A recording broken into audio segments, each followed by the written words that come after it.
Iran কোন 5টি দেশের কাছে যুদ্ধের সব ক্ষতিপূরণ চাইল এবং কেন চাইল?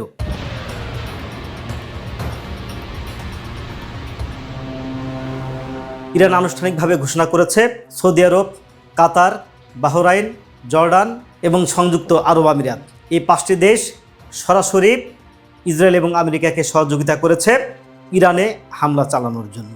তাই তারা সরাসরি 5টি দেশকে অভিযুক্ত করে যুদ্ধের সব ক্ষতিপূরণ দাবি করেছে। তাদের এই ক্ষতিপূরণ দাবির পেছনে কয়েকটি কারণও রয়েছে। সে কারণগুলো হচ্ছে, নাম্বার 1, এই 5টি দেশ আমেরিকাকে তাদের দেশের ঘাঁটি ব্যবহার করার সুযোগ দিয়েছে। মধ্যপ্রাচ্যের এই 5টি দেশ থেকে হামলা চালিয়ে সহজেই ইরানকে কাবু করা যাবে, এই চিন্তা থেকে এই 5টি দেশে থাকা ঘাঁটি থেকে ইরানে হামলা চালিয়েছে মার্কিন যুক্তরাষ্ট্র। সে কারণে এই সমস্ত হামলার সমস্ত দায় 5টি দেশকে দিয়ে ক্ষতিপূরণ দাবি করেছে ইরান। দ্বিতীয় হচ্ছে আন্তর্জাতিক আইনের লঙ্ঘন।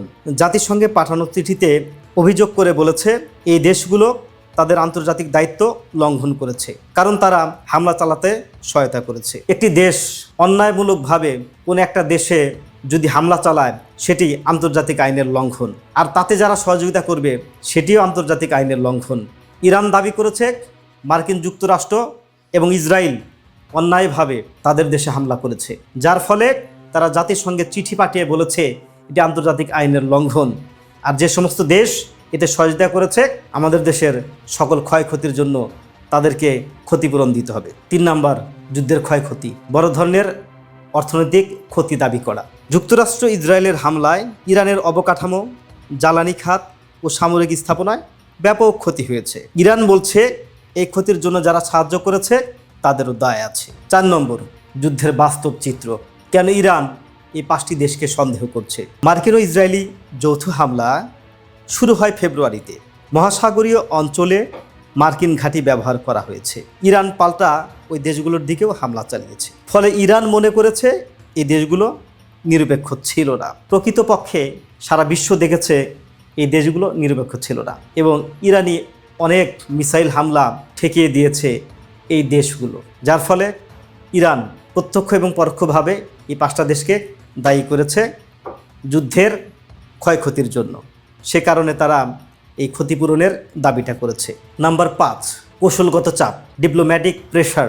এই দাবি শুধু অর্থের জন্য নয়, আন্তর্জাতিকভাবে এই দেশগুলোকে অভিযুক্ত করা, ভবিষ্যতে তাদেরকে মার্কিন ইসরায়েল জোট থেকে দূরে রাখতে চাপ দেওয়া, নিজেদের অবস্থান শক্ত করা।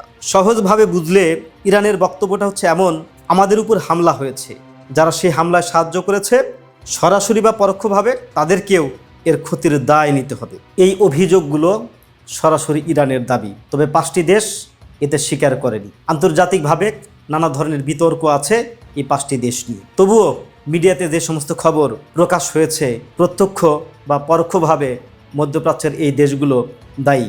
সে কারণে ইরান দাবি করেছে তাদের কাছ থেকে ক্ষতিপূরণ নেওয়ার, এবং ইরান ঘোষণাও দিয়েছে তারা যদি এই ক্ষতিপূরণ না দেয় তাহলে তাদেরকেও এরকম ক্ষতির সম্মুখীন হতে হবে। তাছাড়া ইরানি কর্তৃপক্ষ থেকে এরকম ঘোষণা আসছে, ইরান যদি বড় ধরনের কোনো ক্ষতির সম্মুখীন হয় তাহলে তারা একলা মরবে না, তারা এই সমস্ত দেশকে সাথে নিয়েই ধ্বংস হবে। কাজেই ইরানকে ধ্বংস করা অত সহজ নয়। ইরান চেষ্টা করছে কৌশলগতভাবে এই দেশগুলোকে চাপে রাখা, কারণ এই দেশগুলোকে চাপে রাখতে পারলে ইরান তার কর্তৃত্ব মধ্যপ্রাচ্যে বজায় রাখতে পারবে।